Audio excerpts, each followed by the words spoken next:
In August of 1974, a former classmate of Timothy Crosby's was found stabbed to death. Yvonne Bye was only 18 years old when she became friends with two people who would plot to take her life brutally. In December of 1974, Timothy spoke of her murder to his current abducted victim. In this episode of Aren't You the Girl, I'll be covering the homicide of Yvonne Bye and closing my search into Tim Crosby's supposed victims.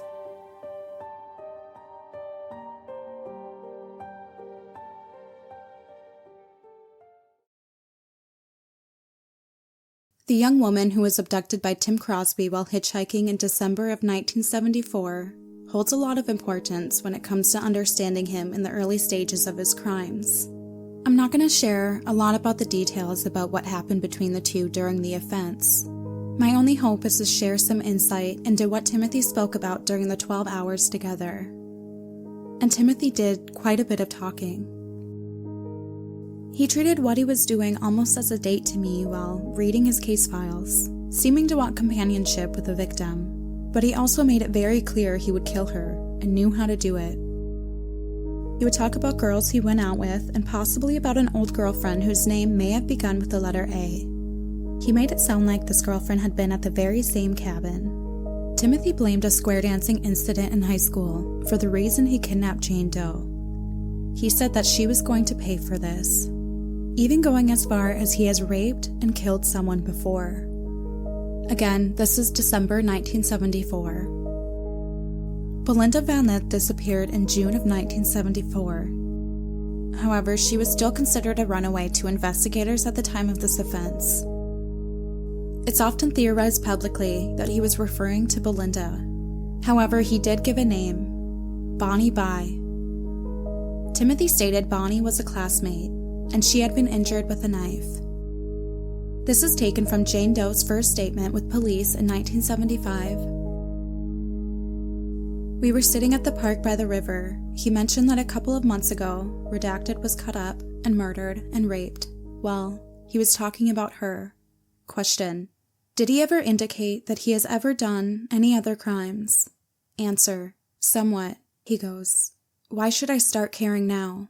You're no different." The survivor didn't originally know who that was, but it was the only victim's name he gave. Investigators at first also didn't know who that was, until several detectives decades later discovered Bonnie Bye was actually Yvonne Claire Bye. She was a former student at Murray High School with Timothy, graduating in 1973. The survivor of this assault also was a former student of Murray High School, all being in the same school at the same time frame. Yvonne was murdered in August of 1974. It's not known why Tim said her name. While I was going through Murray High School yearbooks ranging from 1969 to 1974, I found Timothy had a personal connection to Yvonne Bye, her sister Roxanne. Tim and Roxanne were in the same graduating class, and in the Murray High School yearbook, they are only one row apart from one another. Tim called Yvonne Bonnie because anyone close enough to her knew that that was actually her preferred name. Jane Doe wouldn't have known that. It took the police a while to figure it out as well. St. Paul police originally looked through their records under the name Bonnie Bye and told Wright County they have no records of an incident under that name during that time frame, because legally and publicly, she is known as Yvonne C. Bye. Eventually, detectives figured out who he was referring to, and St. Paul located those reports. Now, Tim stated Bonnie was cut up and murdered and raped, which Bonnie was not. Two had plotted to kill her, but she was not cut up nor raped. The area Timothy and Jane Doe were in while he was talking about Bonnie was very near the locations where Martha Bacon's remains would be found almost 20 years later, cut up into pieces. Why was he talking about a woman cut up? Was the disappearance of his neighbor and the murder of his classmate the catalyst for his escalation in crime? Or did he use Bonnie as an example to scare the victim, assuming she knew who Bonnie was and the fate that came to her?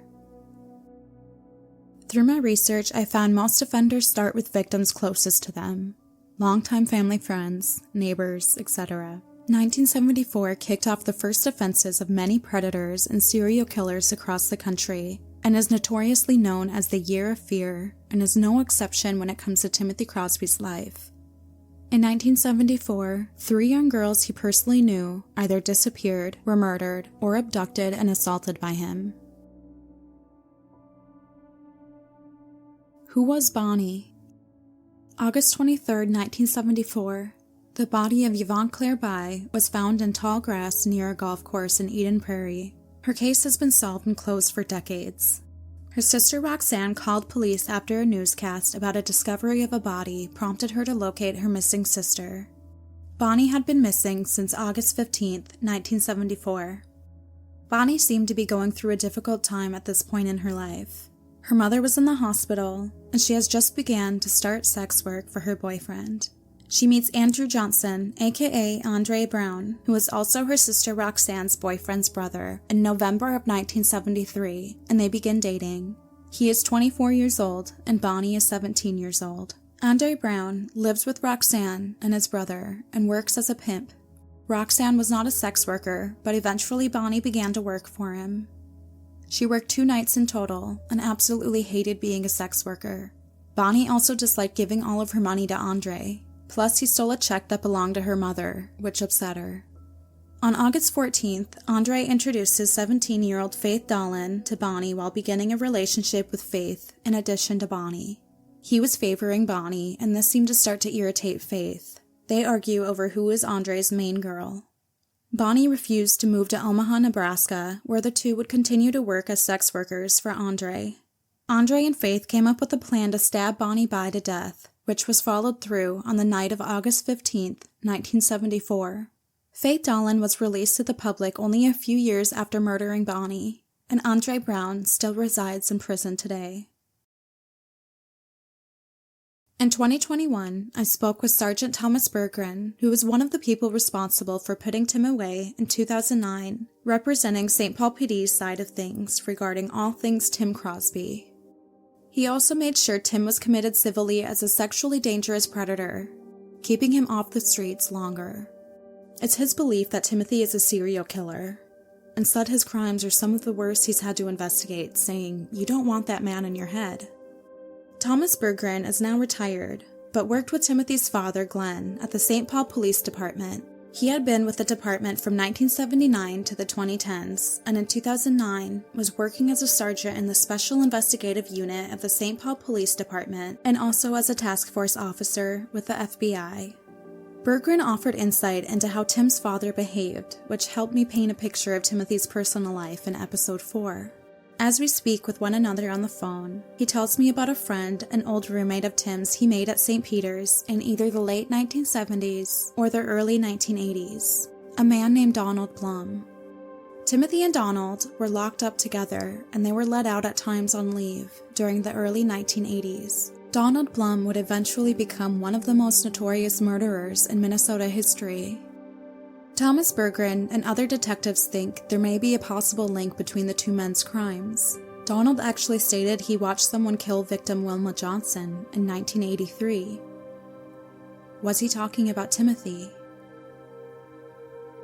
Donald was sentenced to life after he abducted and murdered Katie Poyer in 1999. Blum is one of the most hated men in Minnesota history, and crimes mirror those of Timothy Crosby. When Dennis Fear of the Minnesota BCA was asked if he believed Blum would go to his grave a serial killer, Dennis responded, "I believe he will. I believe he will." Dennis Fear was sadly correct. Donald actually died while I was researching him for this series on January 10th, 2023, taking away any hope for closure for any families of his supposed victims. He held the key to several unsolved murders in Minnesota. The rest of the season will be about the victims and supposed victims of Donald Blum. I will always continue to advocate for the victims I've dedicated each episode to so far, but publicly for now, my research into Timothy is done. My hope is for detectives to speak with Timothy Crosby again, go over his supposed victims' files one more time, speak with his survivors again, talk with his siblings, talk with the victims' families, open up another investigation on him without his father's presence, use today's technology and knowledge, because I don't want Timothy Crosby to also take several unsolved murders across Minnesota to his grave.